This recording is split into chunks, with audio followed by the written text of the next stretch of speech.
Hey guys, how are we doing today? Lisa with Sacred Living. I'm here with your reading for week Sunday, April 3rd through Saturday, April 9th.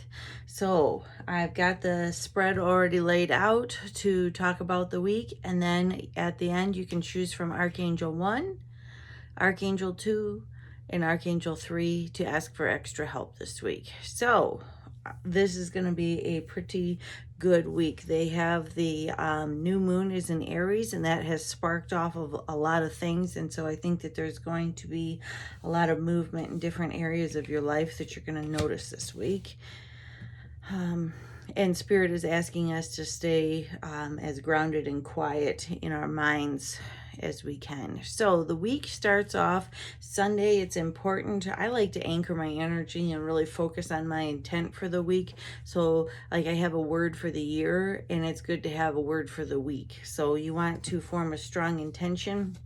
And Spirit is asking you to really visualize what you would like in your week to come. And I'm really drawn to the flowing water. So it's going to be really important to see how things are flowing in your life as opposed to rough. And it is starting to turn into spring up here in Upper Michigan. And so there's going to be more nature popping up.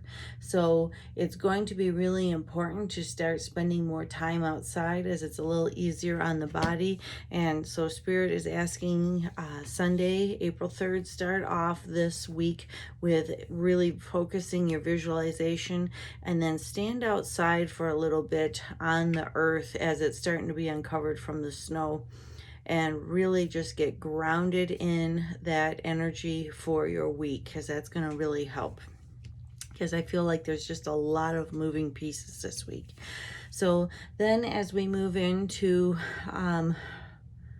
Monday, Tuesday, what we need to keep in mind is, what are our standards? Our angels and guides are asking us to, what is the identity that you're choosing to forge? And are you acting in harmony with that? So you've really spent all this time visualizing the miracles that you'd like to come into your life. Are your actions mirroring? So it's going to be really important Monday and Tuesday that you stay in harmony with what your highest choice is, and you're only voicing your choice. So that means we have to really watch out the energy of any kind of complaining, because what Spirit hears is what we say, and it hears it not with the energy of our intention, but the energy of what we say, no matter what our intention is, even if we're joking around or being sarcastic, excuse me. We always said sarcastic because my daughter said that. That's kind of funny. So it's your highest choice to speak what you choose to have come forward in your life. So that's what I'm hearing, that voice your choice business. So as we move into Thursday, there's going to be some dust kicked up.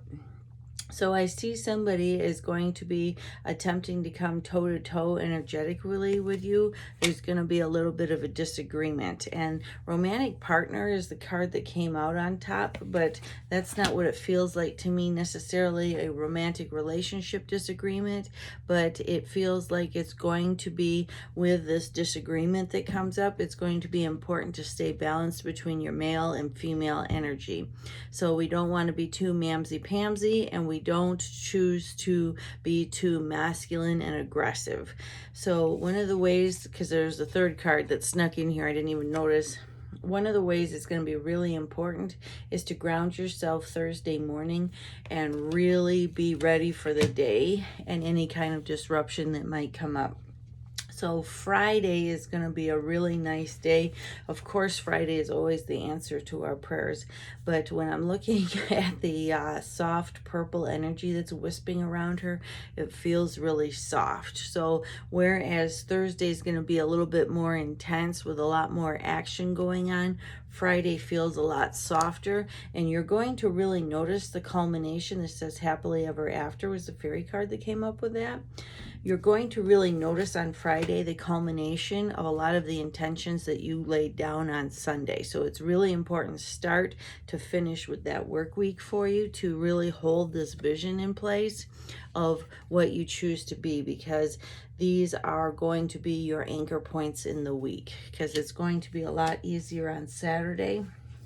So Saturday, the romance card came up, and I don't think it's necessarily romance per se, because not everybody watching is going to be in a committed relationship, but to me it feels like the opportunity for fun and activity. It's kind of like you've got your work all done for the week. Now it's going to be time to do this fun. And so for some people, I feel like that's going to be a board game. For some people, like a date to the movies. But then there is somebody else that is specifically what that means, and they're going to be having a nice evening out with their significant other. Now, the other card that came out with romantic partner was making music.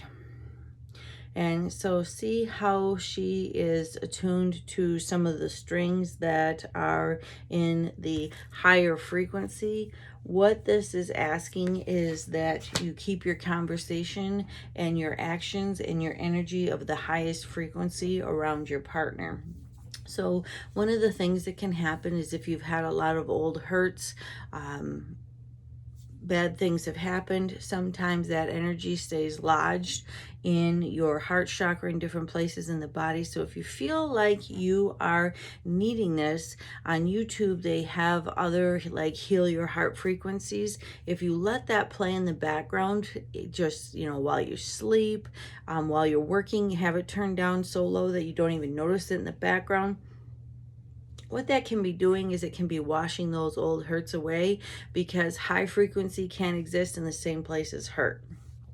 And so when you keep adding high frequency to hurt, imagine eventually the hurt gets smaller and smaller and smaller, goes away, and all that's left is high frequency. So there's lots of things you can do with abundance and manifesting and universal white light. There's all kinds of really cool frequencies to play around with. That's going to be really important for your Saturday. So now, if you have angel number 1, then your angel is Archangel Gabriel. So in this card, it's talking about nurturing. And Archangel Gabriel is talking, as you nurture a child, you nurture your own inner child. Both activities are important for you now. So not only, though, is Archangel Gabriel really the archangel that helps with our children, she also is the messenger angel. And she also can help direct you when you are not sure which way to go. So you can ask her for guidance and messages, or to help with children. So if yours was angel number 1, that was Gabriel. If you had angel number 2, one of my pals, Archangel Uriel. So in the Bible, it talks about how Solomon prayed for wisdom and he was granted wisdom. Archangel Uriel is the archangel of wisdom. So if you are looking to understand something, if you are looking for something to be more ordered, like one of the things that came up this week was to ask and visualize and hold that frequency. So ask Archangel Archangel Uriel to help to have a really ordered week, and he helps a lot with that. Somebody once suggested to me that Archangel Uriel, when we ask him for help, is like asking for a semi-truck with the brakes out. So once he is on the job, there is no stopping him. He does an excellent job at clearing our way. So when you are not sure how to move forward, when you are not sure how to bring a project to fruition, Archangel Uriel is your guide to really shine that light of his lantern. If you had Archangel number 3, then you have spiritual understanding with Archangel Raziel. And Raziel is like a magician. He works with sacred geometry, like the shapes that you see in this card. He is all about alchemy, turning one thing into another. And so he's a great angel. If you had angel number 3, he is a great choice for you to invoke this week to really help things turn out the best way possible. Some of the words that have helped me in the past is asking specifically for a most benevolent outcome. So I'm asking for a most benevolent excellent outcome for all of you this week. Thank you so much for taking the time. Please like this, share it, comment, share it with your friends. Thank you so much. Take good care.